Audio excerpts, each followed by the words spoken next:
भगवत दर्शन उसी को प्राप्त होते हैं जिसकी भगवत दर्शन की प्रबल उत्कंठा के लिए 4 बातें जीवन में आ जाएं। पहला, नित्य निरंतर नाम जप रसिकों के संग से। शर्त है रसिकों के संग, भजन न होई संग बिन। हे मनमानी नहीं होता, रसिकों के संग से भजन की वृत्ति।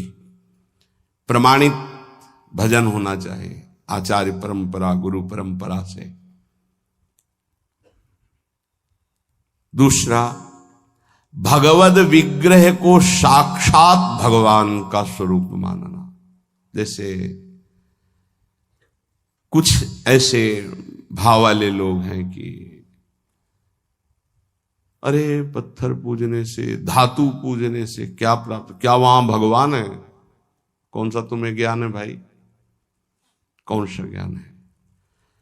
जब सर्वम खलमिदम ब्रह्म, तो ये तो अवतार है भगवान का, अर्चा अवतार। भगवान अवतरित होते हैं। जैसे हम छवि विराजमान किए, जब हम भाव सेवा करते तो भगवान छवि में आके विराजमान होते हैं, भगवान विग्रह में विराजमान होते हैं।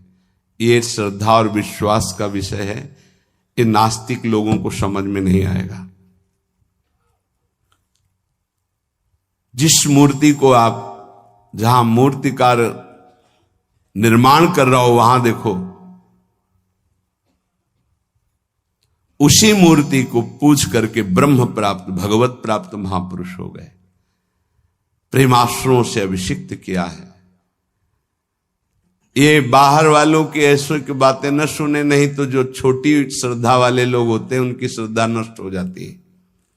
अरे क्या है, ऐसे से ऐसा ना वो बोलते हैं, ना वो खाते हैं, ना देखते हैं, और ऐसे विराजमान। आपको क्या पता है? आपका भाव है क्या? आप जानते नहीं हो। भाव आ जाएगा तो साथ चलते हैं, बोलते हैं, खाते हैं, देखते हैं। भाव का खेल। एक प्रसंग में एक ब्राह्मण बूढ़े के साथ एक जवान तीर्थ यात्रा में गया था। सारांश में बता रहे हैं। ब्राह्मण तीर्थ यात्रा का इच्छुक हुआ, पर उसको लगा कि मेरे बेटे तो हैं, पर धनी होने के कारण वो विलासिता में युक्त हैं, मेरे साथ तो चलेंगे नहीं। अगर कोई जवान आदमी मिल जाए, मुझे तीर्थ यात्रा करवाए, उसे कुछ भेंट पूजा दे देंगे। तो एक गरीब ब्राह्मण का जवान लड़का था, बात की तो उसने कहा हमारा भी सौभाग्य होगा कि तीर्थ यात्रा होगी और आप हमारे पिता तुल्य, आपकी सेवा होगी।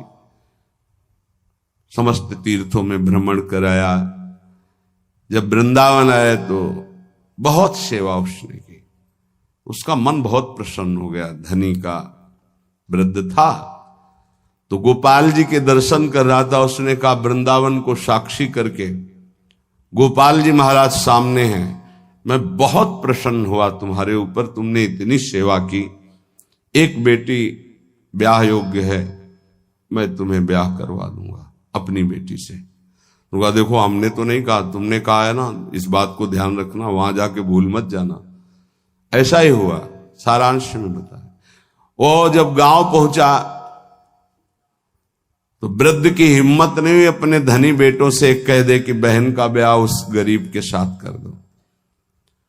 काफी दिन हो गए, कोई चर्चा नहीं, तो ब्याह की बात थी। उस गरीब ब्राह्मण ने जाके कहा बूढ़े ब्राह्मण से कि आपने कहा था भगवान के सामने कि अपनी बेटी का ब्याह तुम्हारे साथ कर देंगे। तो जवान बेटों के भय से उसने कहा मुझे याद नहीं ऐसा कुछ। याद नहीं? तुमने भगवान के सामने कहा था। और कह रहे हो याद नहीं? तो बेटों ने कहा कि चलो भागो यहां से। भगवान के सामने का बुलाओ, भगवान को अगर साक्षी दे देंगे तो हम बहन का ब्याह कर देंगे। बोले पक्का? तो उनको पता था कि मूर्ति कोई बोलती थोड़ी, चलती थोड़ी। तो उनका हाँ पक्का। बोले पंचों के बीच में बोल दो। पहले गांव में पंचायत होती थी पिंड छुटाने के लिए कि अतरे दिन ये परेशान करेगा, तो उन्होंने कहा पंचों के सामने यदि ठाकुर जी आके गवाही दे दे तो ब्याह करवा देंगे। ओ गरीब आदमी जो कुछ था बेचा, फिर वृंदावन आया,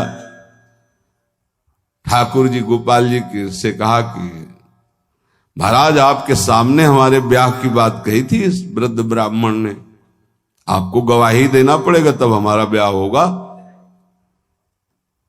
हाँ, कौन सुने। समय हुआ, ठाकुर जी का शयन भोग लगा, पट बंद हो गए, वो बैठे ही रहे बाहर।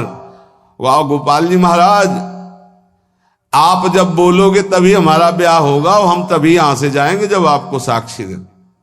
सब चले गए थे वो अकेले, उसको विश्वास था भगवान है।